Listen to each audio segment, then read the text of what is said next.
Joaquín Hernández es un filósofo, es un escritor, un analista de asuntos internacionales con una amplia experiencia en el sector educativo. Esa es una descripción terriblemente corta para una persona con sus talentos. Joaquín Hernández es también el autor del libro El fracaso de la filosofía de la liberación latinoamericana, a cuyo contenido nos vamos a aproximar esta mañana. Doctor Hernández, buenos días, bienvenido a Contacto Directo. Muy buenos días, Lenny, muchísimas gracias por esta entrevista y por hablar de un libro de filosofía en medio de las vicisitudes que atravesamos cada día, como que no hay espacio para las cosas de reflexión y pensamiento. Así que muchísimas gracias y ahora actualmente rector de Ecotec. Doctor, ¿qué es la filosofía de la liberación latinoamericana y por qué sostiene usted, pues, que ha fracasado? La filosofía de la liberación latinoamericana fue una corriente de pensamiento que en los años 70, 80 y 90 intentó pensar lo que estaba ocurriendo en la región. No solamente de una manera pasiva, sino proyectando qué procesos se estaban dando. Y ellos identificaron que el proceso que se estaba dando regionalmente era el proceso de liberación. Es decir, los pueblos querían tomar su propia autoconciencia, autonomía y no depender de gobiernos que no eran la expresión ciudadana. Entonces, esto fue lo que motivó, y los filósofos lo que hacían era tratar de expresar, de formular ese movimiento. El fracaso de esta mirada filosófica, doctor, está anclado al fracaso de ideologías y de concepciones políticas. En parte.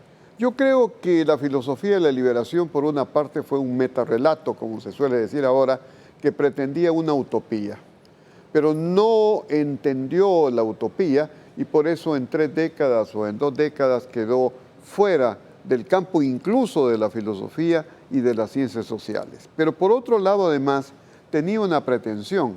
Al hablar de un pensamiento propio, original, lo que se pretendía era una identidad latinoamericana. El problema es que se dice muy fácil, pero ¿cómo en filosofía se llega a la identidad latinoamericana? El doctor Arturo Andrés Roig, un argentino mendocino que estuvo más o menos 10 años trabajando en Ecuador y cuyo mérito es indiscutible en cuanto a la producción bibliográfica que tuvo, intentó formular esa originalidad, pero no reparó, porque en aquellas épocas la gente vivía igual que ahora, pero de diferente manera, enfebrecida, apasionada, tomaba partido, se comprometía. El doctor Roig en ese momento lo que hizo es querer formular esta identidad latinoamericana y no se dio cuenta que los latinoamericanos no somos puros, no hemos nacido fuera de Europa, sino que Europa es nuestra gran matriz, nuestra fuente de pensamiento. Como dice Borges, siempre vivimos en la discordia de los linajes, un linaje europeo y el linaje nuestro que además es mestizo. Ahora, doctor, basándose en este concepto de identidad latinoamericana, al inicio de este siglo no fueron pocos quienes alcanzaron el poder y todavía hay muchas tendencias de esa línea pues, que están manejando países. ¿Se puede llamar fracaso a algo que continúa ganando elecciones? Bueno, es que eso no tiene ya nada de filosofía, ¿no? Si nos referimos al socialismo del siglo XXI, eso no tiene nada de filosofía. Bueno, ellos dicen que tienen un sustrato ideológico poderoso. No, ninguno. Ninguno. O sea, realmente la filosofía de la liberación ni siquiera la conocen y la filosofía de la liberación se agotó prácticamente con el modelo de las utopías. Hasta los años 80 las poblaciones vivían creyendo en grandes relatos a largo plazo. La revolución era uno. Va a venir la revolución, se va a transformar, no importa lo que nos pase, pero llegamos al final. El progreso era otro de esos relatos. Todos esos relatos o mega relatos concluyeron. Y entonces lo que han venido son movimientos que han tratado de entender cuáles son las preocupaciones cotidianas de la gente, la cultura en el amplio sentido, los valores, los intereses, y sobre ellos han trabajado y han producido lo que han producido. Y que mantienen vivo eso que Carlos Granés llama el delirio americano. El delirio americano y que Agustín Laje llama la batalla cultural. ¿El problema es de identidad, doctor? No, en este momento no es un problema de identidad, si por tal pensamos una identidad excluyente de los linajes. Yo creo que la gente actualmente lo que quiere es vivir en un mundo globalizado, ya no como en los años 80, 90, viajando de un país a otro, porque eso es imposible, pero navegando en Internet, en plataformas, se siente ciudadano del mundo y no anclado en un lugar determinado. Quedó desfasado entonces aquello de la identidad latinoamericana cuando la región se debate entre populismos y ecologismos e indigenismos y socialismos y liberalismos, que además se mezclan entre sí generando pues amalgamas exóticas que en algunos casos son indigeribles. Sí, y además lo que pasa es que se ha prestado poca atención a la historia.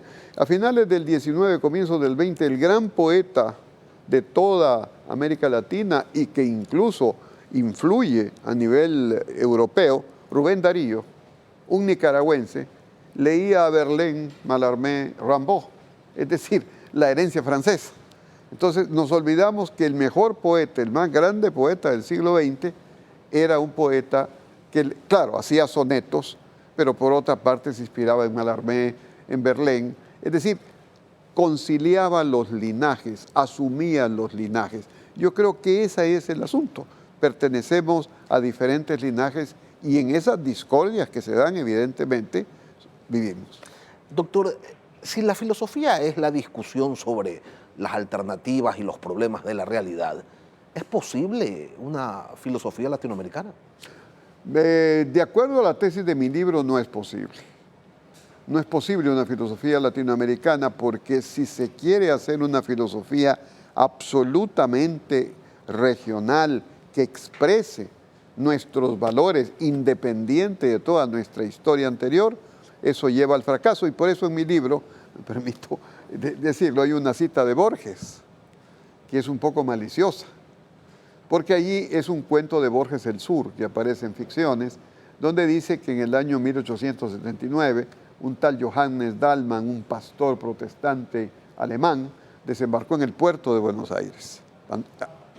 Y 40 años después, su nieto, un tal Juan Dallmann, se debatía entre el linaje alemán de su abuelo paterno y el abuelo materno, el linaje del abuelo materno, que era un tal Francisco Flores, que había muerto en la batalla de Catriel, lanceado por los indios. Y que entonces él se preguntaba si era argentino o era alemán. Y al final dice, probablemente por la sangre alemana decidió ser argentino.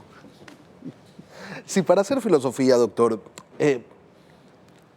se necesita ser parte de una irreverencia de origen, bueno, pues por estos lados motivos no faltarían, ¿no? Bueno, yo creo que la filosofía es una duda crítica y es un asombro. En la filosofía se combinan dos aspectos que se han perdido, pero creo que son recuperables. Más aún, creo que las generaciones jóvenes actuales los están recuperando, pasada esta euforia de creer que todo lo que estaba en el pasado no vale nada y que somos fundadores de un tiempo absolutamente nuevo. La filosofía es una interrogación, es una pregunta. Y en realidad, si lo analizamos, el ser humano es una pregunta, porque nos estamos construyendo día a día, diariamente, en base a un proyecto. Nunca tenemos nada dado por fijo, siempre estamos hacia el futuro. Usted que trabaja con jóvenes, doctor, que es rector de la Universidad de Cotec, antes lo fue de la UES, ¿usted ve a los jóvenes realmente pensando y preguntándose para qué me sirve la filosofía, yo qué hago con esto? Sí, hay grupos que están haciéndolo, que incluso algunos se van a estudiar fuera, quieren encontrar espacios para justamente reflexionar, escribir, producir. Lo que está pasando ahora es que hay un cambio en la educación superior.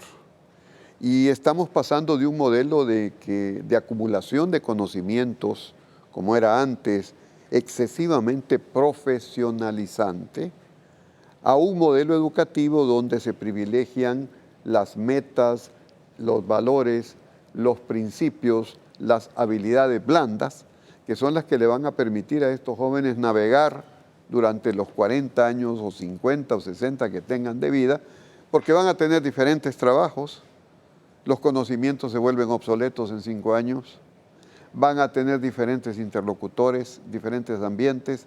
Entonces, de nuevo, las humanidades tienen un papel distinto al de antes, pero vigente. Doctor, ¿por qué es importante la filosofía?